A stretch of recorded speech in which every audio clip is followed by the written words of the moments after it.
So, recently, I've been spending some time in the world of Eorzea, taking in a break from my usual content when the cataclysmic launch of Diablo Immortal has landed in the gaming world. And usually, I wouldn't take interest in Diablo-style games. I've personally dabbled my hand in such games as Path of Exile and the original Diablo 3 release, but I never enjoyed the thrill of a top-down action RPG and the loot bonanzas that you get from every end of every dungeon or rift or content that you can do. However, there is something a little bit different about this current version of Diablo. In a near constant string of misadventures at the moment, Activision Blizzard have brought Diablo Immortal into the fold. Originally designed as a mobile game.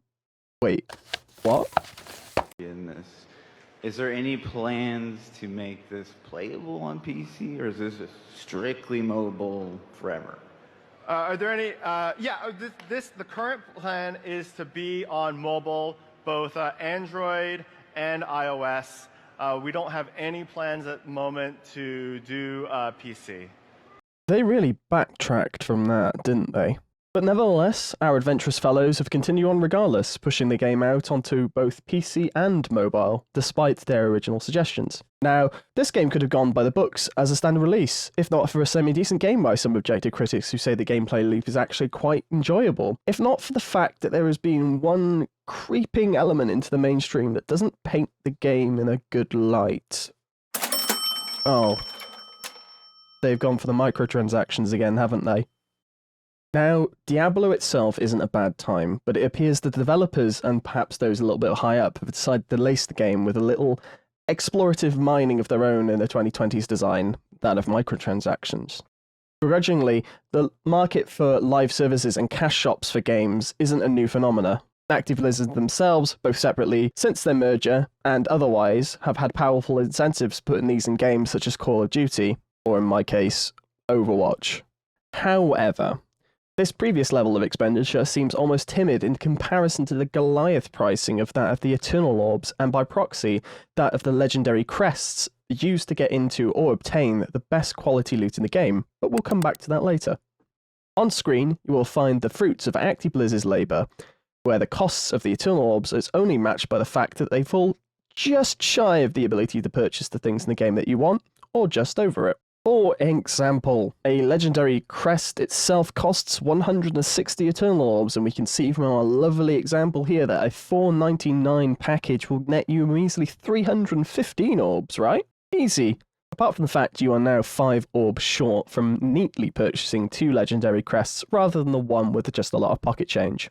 An honourable mention is the given of the $24.99 option that will just net you over the amount for 10 crests, which are required to run a rift at full bonuses for what they obtain.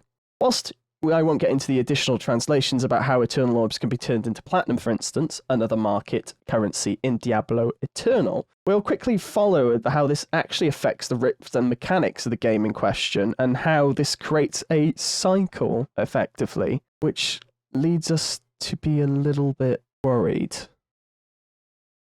Now, anyone who knows a little bit about Diablo knows that one of the big things about this game is the ability or the endorphin rush of getting a large loot pile at the end of a boss kill or a dungeon.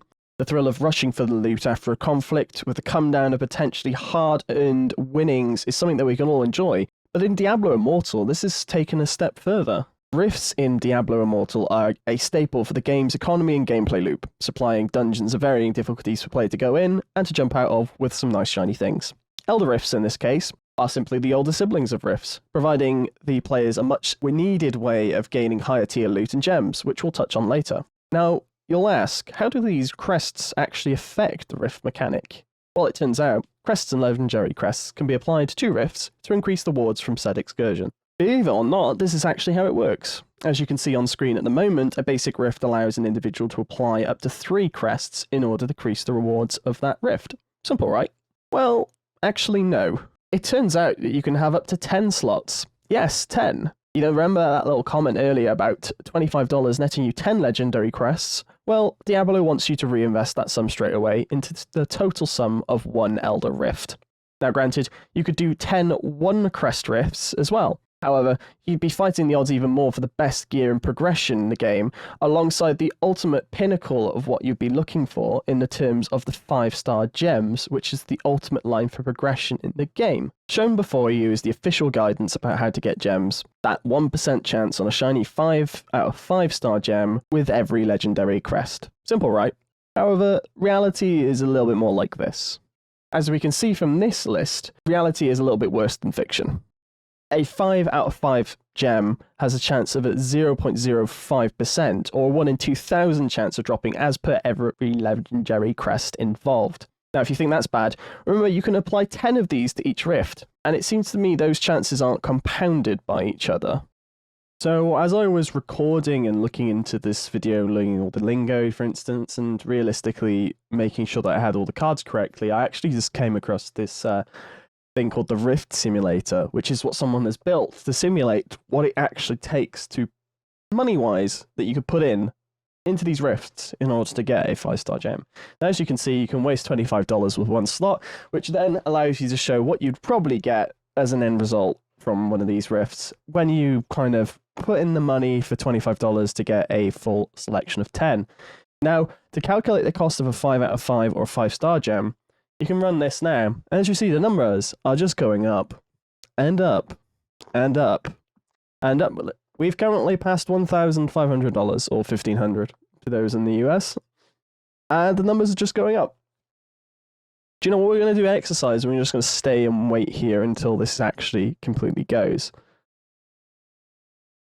Are we going to hit 5,000? Ooh, are we going to hit 6,000? Oh. You're starting to get the picture now of why this little cycle is a little bit nefarious, right? This is the amount of money that someone's currently now putting in, hypothetically speaking, to get a chance at one of these rifts.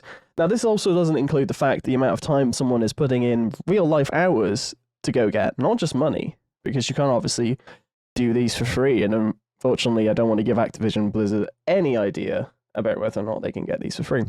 But as you can see, we've currently now spent around $11,550, and we've finally, as you can see here, gotten our first 5-star gem.